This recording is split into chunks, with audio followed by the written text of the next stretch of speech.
विष्णूच्या मुकुटावरील एक हिरा निखळला होता. विश्वाला करुणी प्रकाशित आज प्रज्ञा सूर्य मावळला होता. होय मित्रांनो, आजचा तो 6 डिसेंबर 1956 चा दिवस होता, जेव्हा महामानव भारतरत्न डॉ. बाबासाहेब आंबेडकर यांचे महापरिनिर्वाण झाले होते. आणि दिनांक 7 डिसेंबर 1956 या दिवशी मुंबई येथील चैत्यभूमीवर लाखोच्या जनसमुदायाच्या साक्षीने त्यांचे अंतिम संस्कार करण्यात आले. डॉ. बाबासाहेब आंबेडकर म्हणजे काळाच्या अविरत प्रवाहात जन्मलेले एक अलौकिक योगपुरुष, ज्यांनी आपल्या कर्तृत्वातून काळाच्या प्रवाहालाच कलाटणी दिली.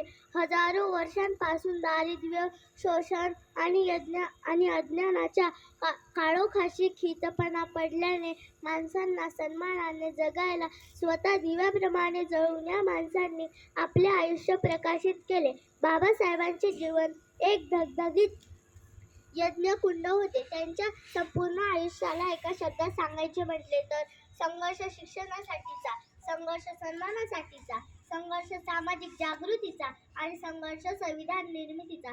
दिनांक 6 डिसेंबरच्या दिवशी या संघर्षाला पूर्णविराम मिळाला नाही, तर बाबासाहेबांचा हा संघर्ष अमर झाला. क्रांतीच्या, परिवर्तनाच्या आणि सुधारणेच्या वाटेवर चालणाऱ्या प्रत्येक व्यक्तीसाठी जो संघर्ष दीपस्तंभाप्रमाणे मार्गदर्शन करीत राहील, दुरुस्त शिखराप्रमाणे प्रेरणा देत राहील, अशा महान आजच्या दिवशी या प्रज्ञा सूर्याला आठवताना आपण आपल्यालाच हा प्रश्न करायला हवा की ज्याच्या प्रश्नाला देश बनवू शकलो आहोत काय?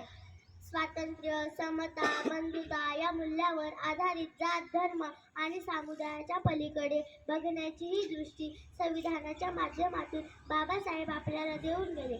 प्रश्न थेट आहे, प्रश्न बिकट आहे, परंतु करुणा आणि शांततेचे प्रतीक असलेल्या भगवान बुद्धाच्या या कर्मभूमीत, प्रभू रामाच्या या भारतभूमीत माणसांना उत्तर असाध्य नाही. पर्यावरण बदल, तेज, धार्मिक